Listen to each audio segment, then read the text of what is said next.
Now हमें solution to equation the given equation का find करना है। यहाँ पर देखना है कि x की वैल्यू जो होगी वो हमारे पास क्या होगी। अब अगर इस इक्वेशन को देखें, this is the very basic form of equation. हम लोग क्या कर सकते हैं, क्रॉस मल्टीप्लिकेशन यहाँ पर यूज करके इस इक्वेशन को बहुत ही सिंपल तरीके से सॉल्व कर सकते हैं।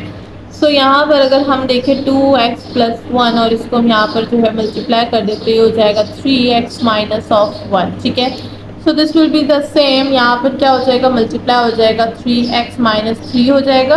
ठीक है, और ये क्या हो जाएगा 2x प्लस 1 हो जाएगा।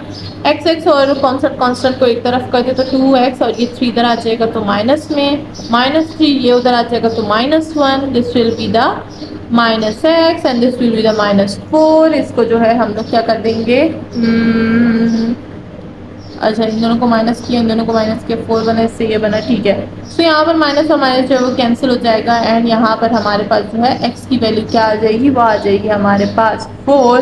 सो the correct value of x is what. यहाँ पर अब देखिए हमने तो एक ही x के लिए सॉल्व किया है ना। यहाँ पर हमारे पास क्या है, 2 है वैल्यू। यहाँ पर हमारे पास जो है वो है -2, 1 और -1। मतलब यहाँ के सारे ऑप्शन जो है वो गलत हैं। ठीक है, सो हमारा जो है करेक्ट ऑप्शन है वो है 4, जो कि मैंने इसमें ऐड नहीं किया। सो चलिए यहाँ पर इसको 4 ऐड कर देते हैं। ठीक है, और यहाँ पर -4 कर देंगे। सो ये हो जाएगा हमारे पास option number C is the correct option. ठीक है, सो देखिए हमने आगे कैलकुलेशन में कोई भी गलती नहीं थी। असल में यहाँ पर ऑप्शन जो है वो मैंने दूसरे वाले के डाल दिए थे। तो ये हो गया हमारे पास क्वेश्चन नंबर 22। होप कि सबकी तैयारी अच्छी चल रही होगी। नाउ चलते हैं नेक्स्ट क्वेश्चन की तरफ। सो नाउ हम लोग मैथ्स करें और हम लोग मैट्रिक्स को कैसे भूल सकते हैं। तो काफ़ी बड़े, कभी कभी जो है जब शामत होती है तो बड़े बड़े मैट्रिक्स भी आ जाते हैं। यहाँ पर हमें मैट्रिक्स दिया गया है ए और हमें बोला गया है कि DET यानी डिटर्मिनेंट ऑफ ए जो है हमें फाइंड करना है। तो हमें पता होना चाहिए कि एक मैट्रिक्स का डिटर्मिनेंट हम लोग किस तरह से फाइंड करते हैं। ऑफ कोर्स आपने इतने साल मैथ्स पढ़ी, आपको पता होगा कि डिटर्मिनेंट हम किस तरह से फाइंड करते हैं, इन दोनों का क्रॉस मल्टीप्लिकेशन एंड इन दोनों का क्रॉस मल्टीप्लिकेशन। लेकिन याद रखिएगा पहले हम लोग इसका क्रॉस मल्टीप्लिकेशन लेते हैं, यानी a multiply by 4 -2 multiply by 3। ठीक है ना, सो 4 ये हो जाएगा हमारे पास 4 -3 2 6। ये हो जाएगा हमारे पास what 4 - 6 there will be the -2। तो हमारे पास आंसर जो है करेक्ट वन है ऑप्शन नंबर सी -2। सो अगर आपने एक्सपोनेंट फंक्शन अच्छे तरीके से पढ़े तो आपको काफ़ी ज़्यादा रूल्स एक्सपोनेंट फंक्शन के मालूम होंगे और साथ ही ये भी पता होगा कि जो हमारे पास ई होता है एक्सपोनेंट फंक्शन, उस पर अगर पावर हमारे पास ज़ीरो कहीं भी आ जाए तो वो क्या होता है, ई की पावर जो होता है वो हमारे पास 0 1 होता है। सो ये आपको याद रखना है ऑन योर फिंगर टिप्स, ताकि जब भी आपके पास कहीं भी ये आए तो आपको याद हो कि हमारे पास ई की पावर जो 0 होता है वो क्या होता है, वो होता है हमारे पास इक्वल टू 1। और इसी के साथ हमारा क्वेश्चन नंबर 24 जो है वो हो गया है सॉल्व। सो फर्स्ट डेरिवेटिव के क्वेश्चंस हमने जो है वो काफ़ी कर लिए। अब यहाँ पर जो है हमारे पास सेकंड डेरिवेटिव का क्वेश्चन आया है। हमें फंक्शन गिवन है f(x) इक्वल टू x²। ठीक है ना, सो फंक्शन हमारे पास जो है वो है x²। हमें फाइंड करना है सेकंड डेरिवेटिव। तो अगर हम लोग फर्स्ट डेरिवेटिव की बात करें तो वो क्या होता है, पावर रूल लगेगा तो 2 जो है वो हमारे पास क्या हो जाएगा, नीचे आ जाएगा और 2 - 1 जो है हमारे पास x की पावर 1 रह जाएगी। और अब हम बड़े हो गए हैं तो x की पावर 1 हम नहीं लिखते, वो एज इट इज़ रहती है। ठीक है ना, अगर हम सेकंड डेरिवेटिव की बात करें तो डबल डैश से रिप्रेजेंट होता है। और यहाँ पर अगर कांस्टेंट को देखा जाए तो जब कांस्टेंट जो है वो हमारे पास प्रोडक्ट में होता है किसी और वेरिएबल के साथ तो वो कांस्टेंट बिल्कुल वैसे का वैसे ही रहता है। बट अगर वो हमारे पास सम या जो है प्लस या माइनस में होता है तो वो जो है हमारे पास अगर यहाँ पर होता 2 तो वो जो है वो 0 आ जाता। ठीक है ना, सो इस बात को हमेशा याद रखिएगा, काफ़ी ज़्यादा स्टूडेंट इसमें जो है वो कन्फ्यूज़ होते हैं। सो 2 एज इट इज़, एक्स का डेरिवेटिव क्या होगा 1 होगा। सो हमारे पास आंसर जो है वो 2 आएगा। So the correct option is option number C, that is 2। तो यहाँ पर अगर हम देखें the solution to the equation log x equal to 2, यहाँ हमें ऑप्शन गिवन है कि हमें जो है सोल्यूशन इसका जो है यहाँ पर क्या होगा।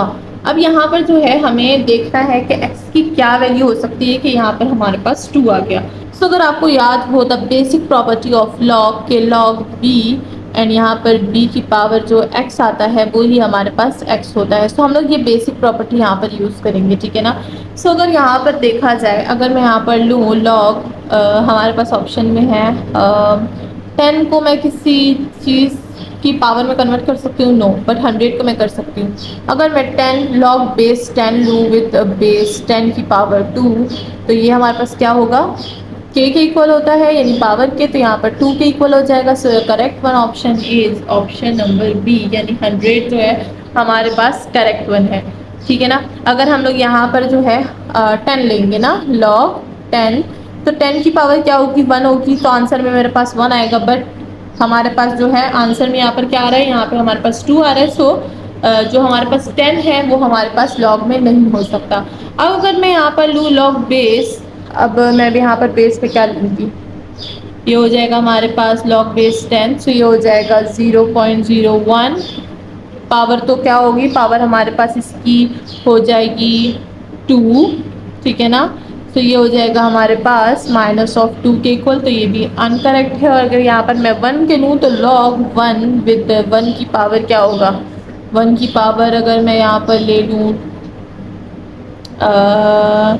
अगर 1 की पावर नहीं भी ले, अगर 2 भी ले, तो भी हमारे पास log 1 जो होता है वो किस चीज़ के इक्वल होता है, 0 के इक्वल होता है। तो ये भी जो है हमारे पास गलत आंसर है। So the correct one is B, क्योंकि हमने यूज़ किया बेसिक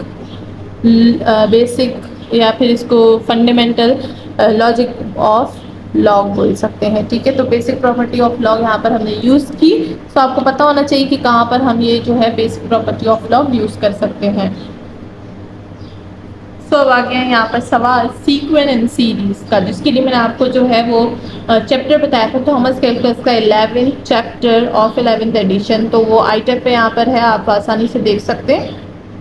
उसमें सीक्वेंस एंड सीरीज की काफ़ी ज़्यादा चीज़ें बताई गई हैं कि किस तरह से एक सीक्वेंस को बनाते हैं, कि किस तरह से अगर हमें कोई जो है एक सीरीज़ मिली है तो उसका सीक्वेंस हम किस तरह से बनाएंगे, ठीक है ना। तो ये काफ़ी ज़्यादा चीज़ें वहाँ पर है, आप वहाँ से देख सकते हैं। एंड अब हमारे पास क्वेश्चन है, इफ़ यहाँ पर सीक्वेंस जो है वो हमारे पास an जो है वो हमारे पास गिवन है 3x + 2, so what will be the fifth term of the sequence. यहाँ पर हमें फिफ्थ टर्म जो है वो फाइंड करना है। सो अगर हम यहाँ पर देखें तो 3, यहाँ पर अगर हम देखें तो 3n है।